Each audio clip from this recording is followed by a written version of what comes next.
Hello, I'm MOK O'Keeffe. I'm the founder of the Innovation Beehive, and welcome to day 4 in our series where we're talking about Agile Innovation. Today I'm going to be talking about the third element of Agile Innovation, which is about having an experimental mindset. This is about 1, the difference between expansive and reductive thinking. 2, it's about the importance of early prototyping. And 3, it's about an acceptance of failure. So let's dive in. Experimental mindsets are all about knowing the interplay between expansive and reductive thinking. As much as innovation is about process, Agile innovation is more importantly about behavior as well. Different stages in your process require you to think and behave differently.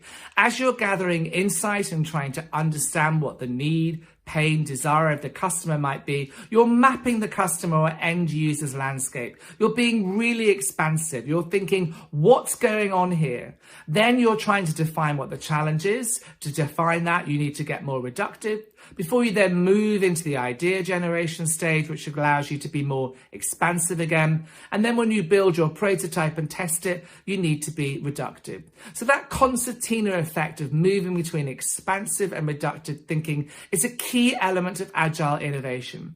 The important lesson to learn is everyone must be behaving expansively or reductively at the same time. If somebody is behaving reductively whilst you're trying to be expansive, they will win. Naysayers, negative thoughts, reductive thinking, whilst important in the innovation process, does not always trumps expansive thinking.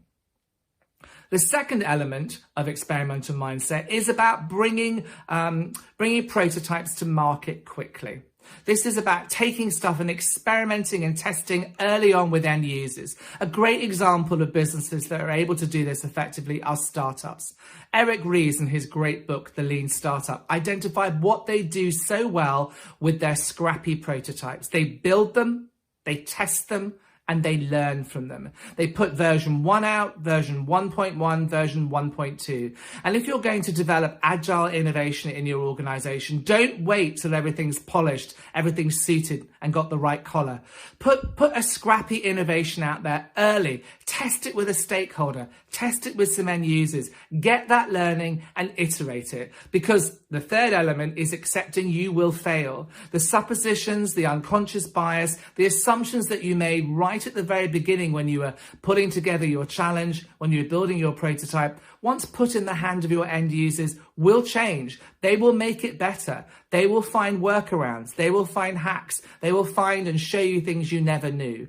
So whilst people talk about a trial failing, actually we say a prototype, put it out there, learn and iterate. Those organizations that truly practice Agile innovations fail, but they fail very early with scrappy prototypes right at the very beginning. They don't invest hundreds of thousands of dollars in a trial that they then need to make work to either save face, save brand, or save your own career. So, for an experimental mindset, the third element of Agile innovation, you need to know the difference between the interplay of expansive and reductive thinking. You need to prototype early and accept that you will fail, but know you need to fail very early on. So if you want to learn more about Agile innovation, do download our white paper, From Fragile to Agile. You'll see a link below, or pop over to YouTube, pop the Innovation Beehive in and watch some of our videos.